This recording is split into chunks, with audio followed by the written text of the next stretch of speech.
Episode 16 सच और वादा। तभी उसने दिया और उसकी एक और दोस्त को कैफे से एक साथ निकलते हुए पार्किंग की तरफ जाते हुए देखा। वो भी उनसे मिलने के लिए जल्दी जल्दी उसी तरफ जाने लगी। इस वक्त उसके माथे पर पसीने की कुछ बूंदें साफ नजर आ रही थी, जैसे वो कहीं से भाग कर आई हो। वो थोड़ा थोड़ा हाफ भी रही थी। उसकी हालत बिल्कुल ही खराब थी। उसकी हालत इस वक्त बहुत ज्यादा अस्त थी, जैसे वो हड़बड़ी में कहीं से निकली हो। वो जैसे ही उनसे कुछ ही दूर पर पहुंची, वैसे ही उसके कदम वही ठिठक गए। उसकी आंखें इस वक्त इतनी बड़ी हो गई थी, जैसे लग रहा था शौक से बाहर ही आ जाएगी। अब आगे धीरे धीरे अनिका के एक्सप्रेशन शौक से दर्द में और फिर धीरे धीरे गुस्से में बदलने लगते जाते हैं। अनिका की आंखें इस वक्त सुर्ख लाल थी। उसकी आंखें बिल्कुल बेजान सी हो गई थी, जिनमें गुस्सा साफ नजर आ रहा था। उसकी आंखों में आंसुओं की धारा लगातार उसके गालों पर गिर रही थी। ऐसा लग रहा था कि उसके सामने का विजन काफी हद तक उसके आंसुओं की वजह से धुंधला हो गया है। उसने अपनी भावनाओं को नियंत्रित करने के लिए अपने हाथों की कसकर मुट्ठी बना ली, लेकिन तब भी ऐसा लग रहा था कि वो अपने गुस्से को कंट्रोल नहीं कर पा रही है।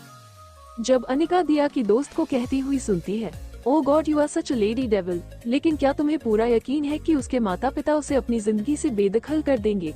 क्योंकि आखिर अनिका के एक बच्चे की बिन ब्याही मां बनने के बाद भी उसके माता पिता ने सिर्फ उसे अपने रिश्ते खत्म किए हैं, लेकिन उसको अब तक घर से नहीं निकला है।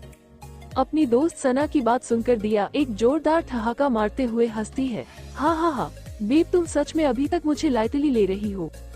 दिया उनमें से नहीं है जो अपने प्लान को इतनी आसानी से खत्म होने दे। बहुत गुरूर है ना उस अनिका को अपनी खूबसूरती पर। जब उसकी और मेरी पहली मुलाकात में उसने मुझे गरीब और मध्यम वर्गीय गंदी नाली की कीड़ी कहा था और कहा था कि मुझ जैसी बदसूरत लड़की उसके आसपास रहने के भी काबिल नहीं। तब से ही मैंने फैसला कर लिया था कि मैं अनिका का वो हाल करूंगी कि वो खुद मेरे पैरों पर गिर कर अपनी मौत की भीख मांगेगी। दिया की बात सुनकर सना के चेहरे पर भी उसका गुस्सा और अनिका के लिए नफरत साफ दिखाई दे रही थी। उसने दिया के सामने अपनी नफरत न छुपाते हुए आगे कहा, तो तुम अब क्या करने वाली हो? दिया अपनी हंसी रोक कर एक टेढ़ी मुस्कुराहट लिए सना की तरफ देखती है और कहती है, क्या तुम्हें वो लड़की शालिनी याद है? सना भी कंफ्यूजन में हाँ में अपना सर हिला देती है। दिया आगे कहती है, अगर उसकी मौत की खबर उसके घर वालों को पता चलेगी कि उसने अनिका के रोज रोज के हैरेसमेंट के चलते सुसाइड कर लिया है तो। बोलते हुए उसके चेहरे पर इसकी चालाकी साफ दिखाई दे रही थी। सना पहले तो कुछ देर तक उसकी बातों को समझने की कोशिश करती है, लेकिन जल्दी ही उसके चेहरे पर भी अनिका का बुरा हाल सोचते हुए हंसी आ जाती है। वो दोनों अपनी कार के सामने ही ये सब बातें करते हुए अनिका का बुरा हाल सोचकर जोर जोर से हंस रही थी। इस वक्त पार्किंग एरिया में कारों के अलावा कोई नहीं था और उन्हें इस बात की बिल्कुल भी भनक नहीं थी कि उनसे कुछ ही दूरी पर खड़ी एक पतली फिगर, जो इस वक्त हुई कांपती हुई लग रही थी, वो उनकी बातें साफ साफ सुन पा रहा था। सना अपनी बात कंफर्म करने के लिए दिया से पूछती है, तो क्या ये सच है कि वो लड़की, क्या नाम था उसका? हाँ मम, हाँ शालिनी, क्या सच में वो अपनी जान दे देगी? बिल्कुल, आज हमने जो कॉलेज में उसके साथ किया है तो अब तक निश्चित रूप से वो अपनी जान ले चुकी होगी। बोलते हुए दिया फिर से हंसने लगती है। अनिका दिया की बात सुनकर अंदर तक कांप जाती है। उसे पता था वो भी कोई संत नहीं है। उसने भी आज तक बहुत लोगों के साथ गलत किया है, खास करके शालिनी के साथ, लेकिन कभी भी उसने किसी को मारने तक टॉर्चर नहीं किया था। वो दिया का असली रूप देखकर ही अंदर तक कँप जाती है। उसे अब समझ आ रहा था कि उसने आज तक एक नागिन पर अपने परिवार से भी ज्यादा विश्वास किया था, जिसकी वजह से उसकी जिंदगी में सिर्फ जहर के अलावा अब कुछ भी नहीं बचा था। उसका दिल इस वक्त बहुत जोरों से धड़क रहा था। वो खुद में ही बुदबुदाती है, मैं एक और की जिंदगी बर्बाद होते हुए नहीं देख सकती। फिर वो थोड़ा सा हिलती है और अपना सर बार बार हिलाते हुए कहती है, मुझे कुछ करना होगा।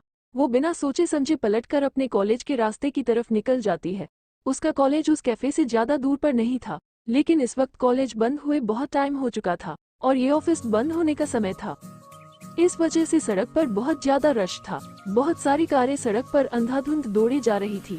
अनिका को जल्दी ही एक पतला फिगर रोड के साइड से बीच में आते हुए दिख जाता है, जिसे देखकर उसकी आंखें बड़ी हो जाती है और उसके मुंह का अनायास ही निकल पड़ता है, शालिनी।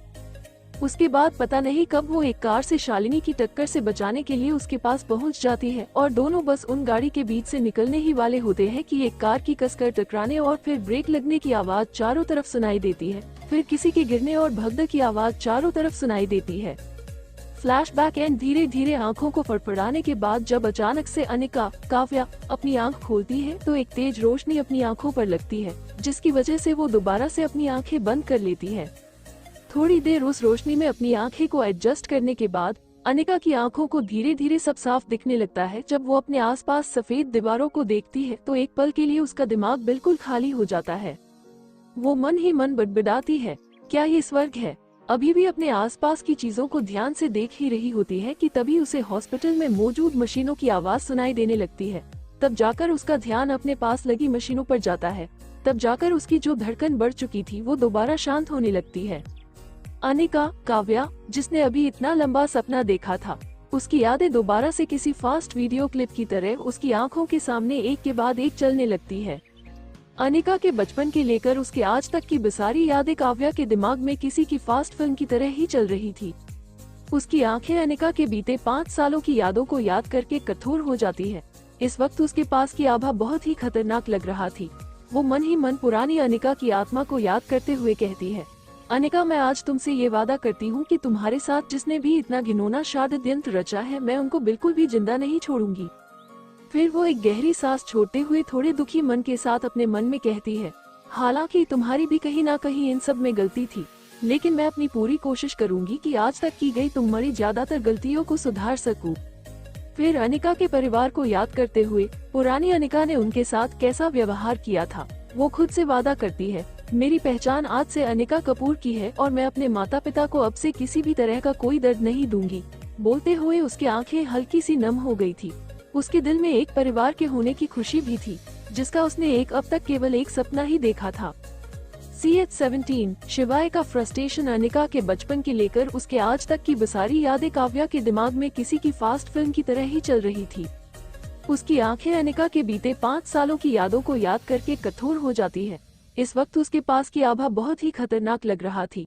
वो मन ही मन पुरानी अनिका की आत्मा को याद करते हुए कहती है, अनिका, मैं आज तुमसे ये वादा करती हूँ कि तुम्हारे साथ जिसने भी इतना घिनौना षड्यंत्र रचा है, मैं उनको बिल्कुल भी जिंदा नहीं छोड़ूंगी। फिर वो एक गहरी सांस छोड़ते हुए थोड़े दुखी मन के साथ अपने मन में कहती है, हालांकि तुम्हारी भी कहीं ना कहीं इन सब में गलती थी, लेकिन मैं अपनी पूरी कोशिश करूंगी कि आज तक की गई तुम्हारी ज्यादातर गलतियों को सुधार सकूं। फिर अनिका के परिवार को याद करते हुए पुरानी अनिका ने उनके साथ कैसा व्यवहार किया था, वो खुद से वादा करती है, मेरी पहचान आज से अनिका कपूर की है और मैं अपने माता पिता को अब से किसी भी तरह का कोई दर्द नहीं दूंगी। बोलते हुए उसकी आंखें हल्की सी नम हो गई थी। उसके दिल में एक परिवार के होने की खुशी भी थी, जिसका उसने अब तक केवल एक सपना ही देखा था।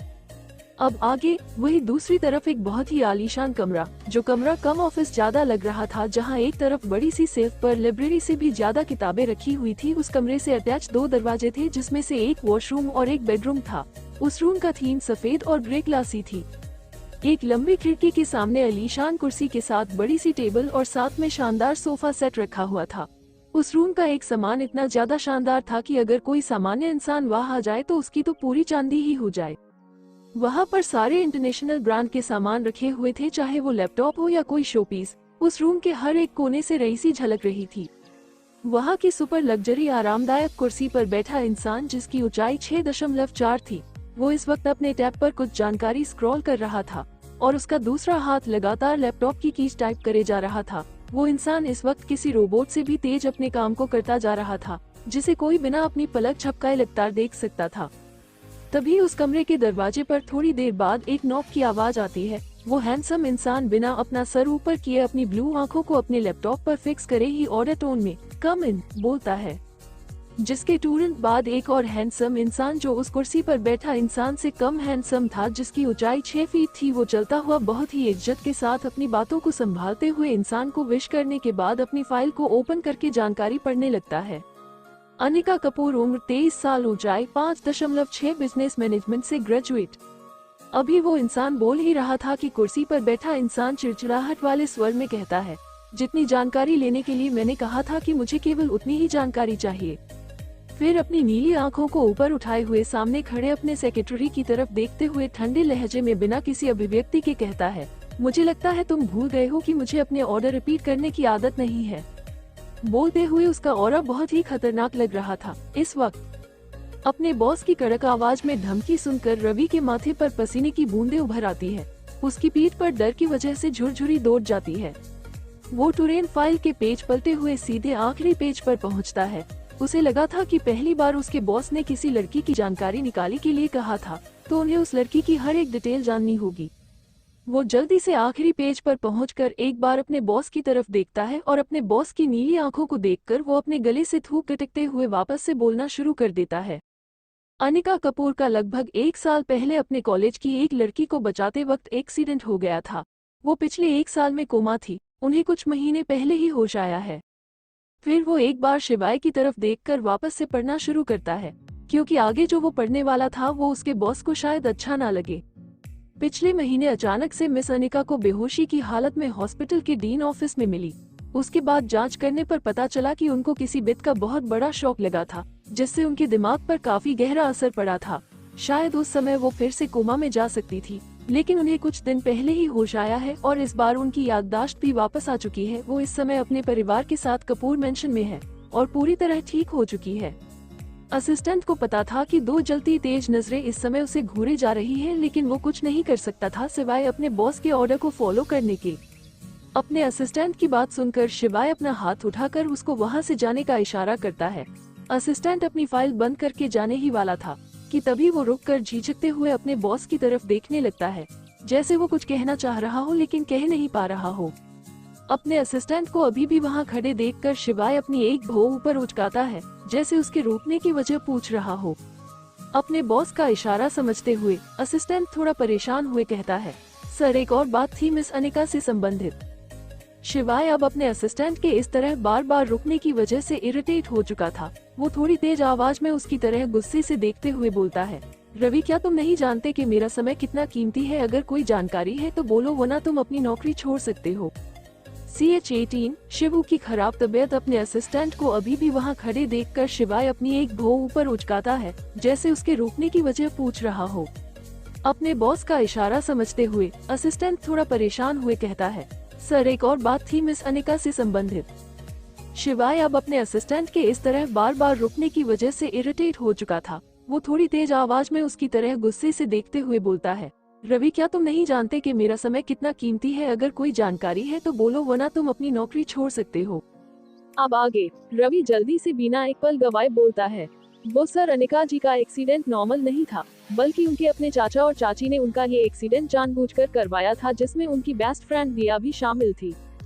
शिवाय रवि की बात सुनकर बस अपना सर हिला देता है। रवि तुरंत बिना देरी किए स्टडी रूम से बाहर भाग जाता है, जैसे उसके पीछे कोई डरावना भूत पड़ गया हो। वो गेट बंद करके अपनी बुलेट ट्रेन से भी तेज धकते दिल को थपथपाते हुए एक गहरी सांस लेकर कहता है, हाश आज तो मैं बच गया, वरना वो डेविल मेरी जॉब के साथ साथ मेरी जिंदगी भी ले लेता। वो बहुत अच्छे से जानता था उसका बॉस कितना ज्यादा खतरनाक है। वो अपने सामने खड़े इंसान को बिना पलक झपकाए राख में मिला सकता था। बस एक उसका बेटा ही था जिसके सामने वो एक सामान्य इंसान की तरह नजर आता था। अंदर बैठा शिवाय अपनी सीट पर टेक करके अपनी कलम को घुमाते हुए बहुत ही गहरी सोच में डूबा हुआ था। उसे अब समझ आ रहा था कि अनिका उस दिन ऐसा व्यवहार क्यों कर रही थी। उसकी आंखों के सामने बार बार अनिका का वो मासूम चेहरा और मासूम भूरी आंखें ही आ रही थी। ऐसा नहीं था कि उसने पहली बार अनिका को देखा हो, लेकिन उस दिन के बाद से उसको हर पल अनिका की वो मासूमियत की भरी आंखें याद आती रहती थी, जो उसे अपनी तरफ बार बार आकर्षित कर रही थी, जिससे वो बहुत ज्यादा परेशान हो चुका था। ये पहली बार था कि उसका ध्यान किसी लड़की ने खुद पर खींच लिया था और वो ना चाहते हुए भी उसकी तरफ आकर्षित हो रहा था। वो अपने ही इमोशंस को समझ नहीं पा रहा था। क्यों पहली बार उसके साथ ऐसा हो रहा था कि वो अनिका को देखकर खुद को कंट्रोल नहीं कर पाया और उसे किस कर बैठा। जब भी वो अपनी आंखें बंद करता तो उसे अनिका के मुलायम और जूसी होठों का स्पर्श याद आता। उसका बार बार मन कर रहा था कि वो उन होठों का स्वाद दोबारा से चखे। उस दिन भी उसे खुद पर इतना ज्यादा गुस्सा आ रहा था कि उसने अनिका को इतना कुछ उल्टा सीधा सुना दिया था। वो तो कभी उसमें या बाकी लड़कियों को देखना तो दूर, उनसे एक शब्द भी कहना अपना टाइम वेस्ट समझता था। वो अभी अपनी गहरी सोच में ही गुम था कि तभी उसे अचानक दोबारा से गेट नॉक होने की आवाज सुनाई देती है। इस वक्त उसका गुस्सा कम हो चुका था। वो नॉर्मल टोन में कहता है, कम इन। इस बार एक 50 से 55 साल की औरत गेट ओपन करके बाहर से ही कहती है, वो सर बाबा को दोबारा से बुखार आ गया है और वो बार बार फिर से किसी परी का नाम ले रहे हैं। उस महिला की बात सुनकर शिवाय के चेहरे पर टेंशन साफ नजर आ रही थी। वो अपने मन में टेंशन से सोचता है, इस महीने में ये तीसरी बार है जब उसके शिवांश की ये हालत हुई हो। हालांकि शिवांश बहुत ही समझदार और ज्यादा चुप रहने वाला बच्चा था, लेकिन उस दिन अनिका के मिलने के बाद शिवांश बार बार अनिका के मिलने की जिद कर रहा था।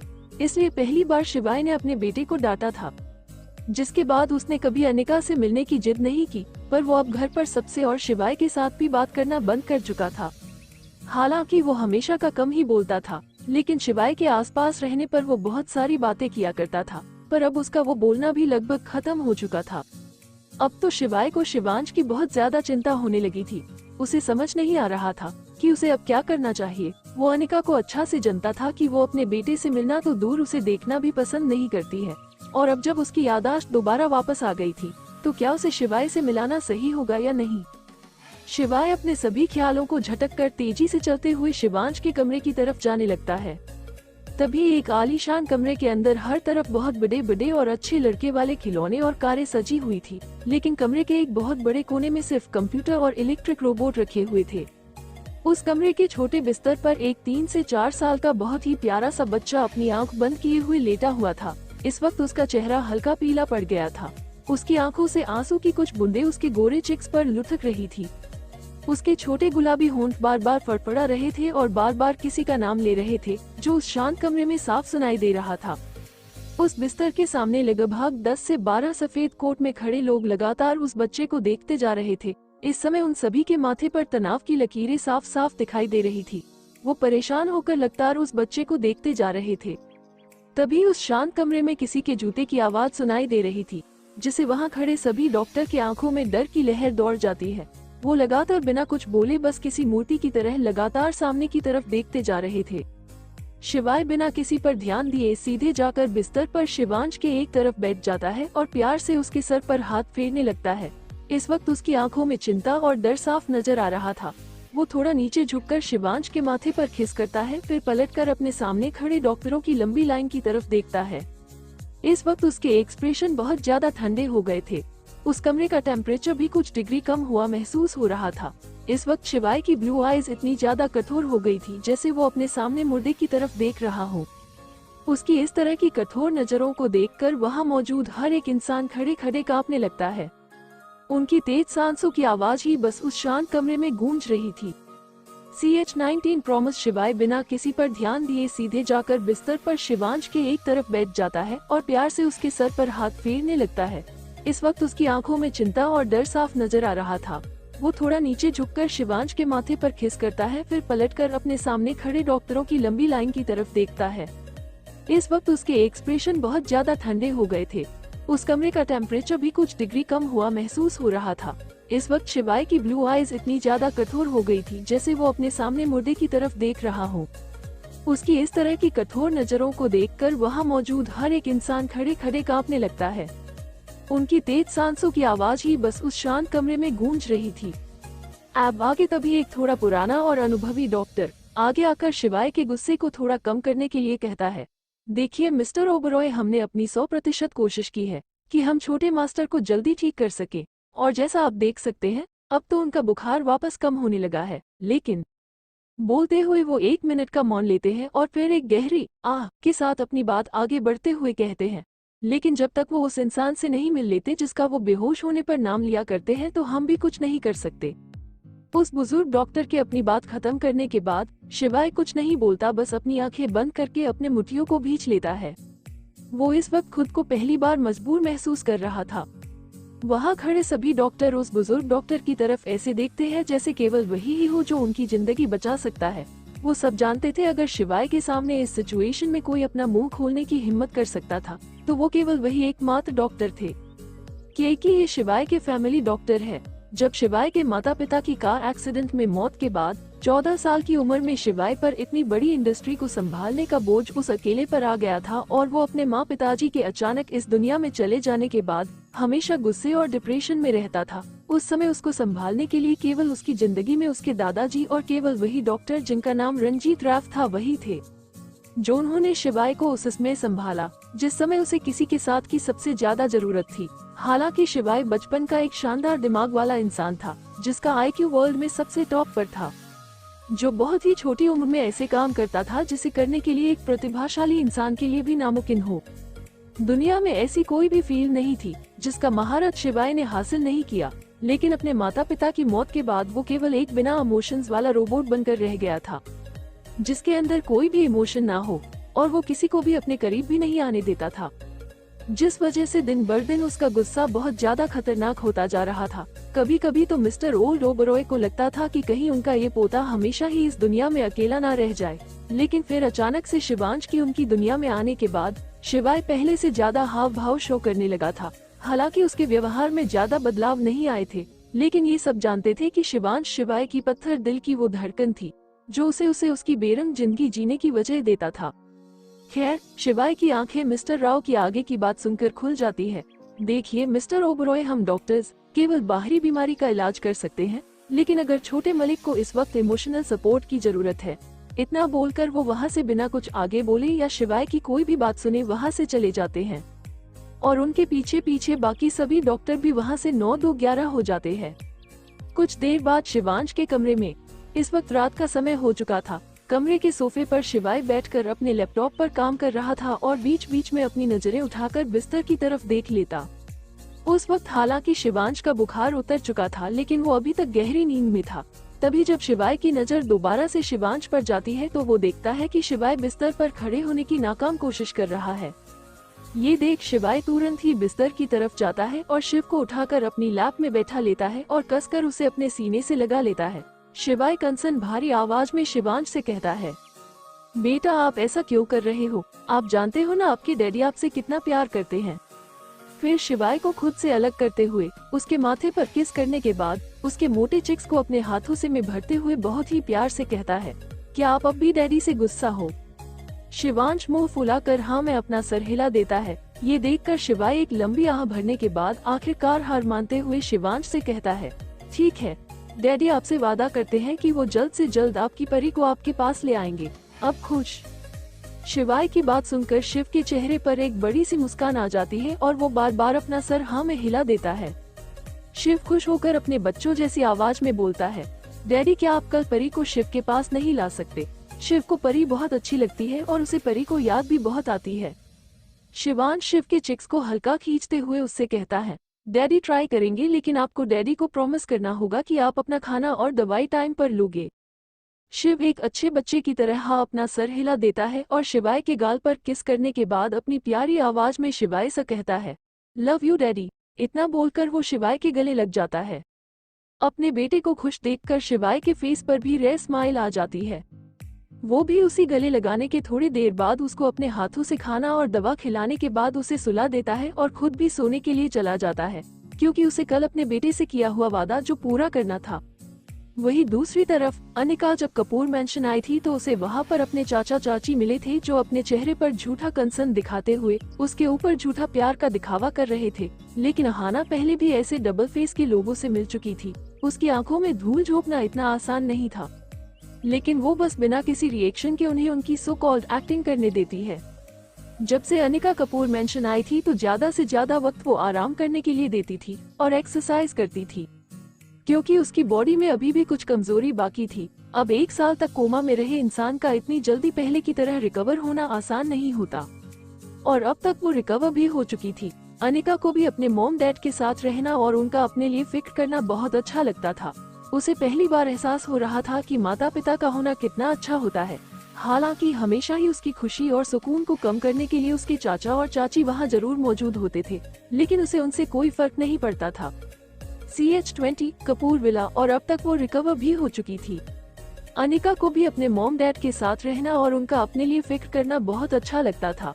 उसे पहली बार एहसास हो रहा था कि माता पिता का होना कितना अच्छा होता है। हालांकि हमेशा ही उसकी खुशी और सुकून को कम करने के लिए उसके चाचा और चाची वहाँ जरूर मौजूद होते थे, लेकिन उसे उनसे कोई फर्क नहीं पड़ता था। अब आगे डिनर होने के बाद जब सब लोग वहाँ चले जाते हैं तो सीमा जी जीवंत जी से कहती हैं, जीव मुझे लगता है अब हमारी बेटी सुधर चुकी है। वो बिल्कुल पहले जैसे व्यवहार कर रही है जब वो किसी बिगड़ैल लड़की की जगह सिर्फ एक चुलबुली और प्यारी लड़की हुआ करती थी। जीवंत ने भी अपना सर हिलाकर सहमत होते हुए कहा, अब हमें भी ऐसा लग रहा है कि हमारी प्यारी और शरारती राजकुमारी वापस आ गई है। थोड़ा रुक कर कहते हैं, अगर आज ऋषभ भी हमारे साथ होता तो हमारा परिवार पहले जैसा हो जाता। उनकी बात सुनकर सीमा जी के खुशी वाले एक्सप्रेशन तुरंत ही निराशा और दुख में बदल गए। गहरी सांस लेते हुए कहती है, हम जानते हैं अनिका ने अतीत में जो कुछ भी किया, उससे दोनों का रिश्ता सुधारना थोड़ा मुश्किल है। फिर जीवन के हाथ पर अपना हाथ रखते हुए विश्वास भरे लहजे में कहती है, पर मुझे अब पूरा यकीन है जैसे हमारी बेटी ने हमें मना लिया है, वैसे ही वो अपने भाई की नाराजगी भी जल्द ही दूर कर देगी, आप देखिएगा। अपनी बीवी की बात सुनकर जीवंत जी के चेहरे पर भी छोटी सी मुस्कान आ गई। वे भी इन दिनों अनिका का बातमान वाले एंड समझदार बिहेवियर के बारे में सोचते लगे। उन्होंने बस हाँ में अपना सर हिला दिया। नेक्स्ट मॉर्निंग सुबह के 8 बजे कपूर विला के मेन गेट पर एक के बाद एक साथ कारें आकर खड़ी हो जाती हैं। उन सभी कारों में काले रंग की वर्दी पहने हटे कट्टे गार्ड्स बाहर निकलते हैं। उन सभी के सीने पर ओबरॉय नाम का गोल्ड कलर का बैच लगा हुआ था। वे एक साथ बाहर निकलते हैं और एक कतार में आकर खड़े हो जाते हैं। तभी बीच वाली कार से एक नौजवान लड़का जिसकी उम्र कुछ 28 साल की थी, जो उन सभी में सबसे ज्यादा शानदार दिख रहा था, 3 पीस सूट पहने अपने हैंडसम फेस के साथ निकलकर कार की पिछली सीट का गेट खोलता है और साइड में जाकर खड़ा हो जाता है। कार से हीरोइक एंट्री करते हुए एक के बाद एक लादर शूज पहने हुए पैर बाहर निकलते हैं। फिर अपने कोट को ठीक करते हुए शिवाय अपनी नीली आंखों पर सनग्लासेस लगाए स्टाइल से कार से बाहर निकलता है और एटीट्यूड के साथ चलते हैं हुए कपूर विला के अंदर बिना किसी पर ध्यान दिए सीधा अंदर चला जाता है। अचानक शोर की वजह से जीवंत जी सोफे से खड़े होकर लगातार बाहर की तरफ ही देख रहे थे। जब उन्होंने अपने सामने जाने पहचाने इंसान की तरफ देखा तो चेहरे पर खुशी के भाव आ गए, लेकिन जल्दी ही उनके चेहरे पर थोड़ी शर्मिंदगी भी नजर आने लगी। शिवाय चलता हुआ सीधा जीवंत जी के सामने खड़ा हुआ और जीवंत जी को देखकर उनकी अभिव्यक्ति थोड़ी नर्म हो गई, लेकिन उसने जल्द ही खुद की भावनाओं को नियंत्रित किया। अपने सपाट चेहरे के साथ सीधा मुद्दे की बात करते हुए कहा, मैं यहाँ आपकी बेटी को लेने के लिए आया हूँ। शिवाय की बात सुनकर जीवंत जी के चेहरे पर थोड़ी उलझन और टेंशन आ गई। उन्होंने काफी संभल कर शिवाय से पूछा, क्या हुआ बेटा, क्या फिर से अनिका ने कुछ कर दिया है? देखो, अगर उसने ऐसा कुछ भी किया है तो मैंने तुमसे। वो अपनी बात पूरी कहने ही वाले थे कि शिवाय ने अपना हाथ दिखाकर उन्हें आगे कुछ भी कहने से रोक दिया। फिर उसने गंभीर स्वर में कहा, आपको बार बार अपनी बेटी के लिए माफी नहीं मांगनी चाहिए मिस्टर कपूर। अब समय आ गया है आपकी बेटी ने जो कुछ भी किया है वो उसकी जिम्मेदारी खुद उठाए। जैसे ही उसने अपनी बात पूरी की, किसी के आने की आवाज सुनाई दी, जिसकी वजह से दोनों ने पलटकर उस दिशा की तरफ देखा और उस तरफ देखते ही एक पल के लिए शिवाय की आंखें उस लड़की को देखकर उसी पर जैसे अटक सी गई। सीढ़ियों से इस वक्त अनिका ही आ रही थी। उसने इस वक्त चिकन की बहुत प्यारी गुलाबी कलर की कुर्ती और प्लाजो पहन रखा था, जिसमें वो सादगी में भी बहुत खूबसूरत लग रही थी। उसने अपने चेहरे पर कोई भी मेकअप नहीं किया था और अपने बालों को कैजुअली खुला छोड़ रखा था। वो इतनी ज्यादा सुंदर और मनमोहक लग रही थी कि अगर कोई उसे एक बार देखे तो उसकी नजर उस पर ही मानो अटक कर रह जाए, जो इस वक्त शिवाय के साथ हो रहा था। अनिका अपने पहले के घमंडी व्यवहार में बिल्कुल अलग लग रही थी, बल्कि उसकी पहनवा भी पहले की तरह बोल्ड और रिवेली कपड़ों की जगह इतना चेंज हो गया था कि अब अगर कोई उसे देखता तो यकीन ही नहीं कर पाता कि ये वही पुरानी अनिका है। अनिका चलते हुए जीवंत जी के पास आई। उसने इस वक्त शिवाय, जिसकी प्रेजेंस काफी प्रभावशाली और मजबूत थी, उसको बिल्कुल ही इग्नोर कर दिया और बहुत ही प्यारी मुस्कुराहट के साथ जीवंत जी से कहा, गुड मॉर्निंग डैड। जीवंत जी ने जैसे ही अनिका को देखा, उनके बेचैन दिल को थोड़ी राहत मिली। उन्होंने अनिका के सर पर हाथ फेरते हुए कहा, गुड मॉर्निंग बेटा, आप आज इतनी जल्दी उठ गए। अनिका जैसे ही कुछ कहने वाली थी कि उन दोनों को किसी की तीखी आवाज सुनाई दी, तुम मेरे साथ ओबरॉय पैलेस चल रही हो।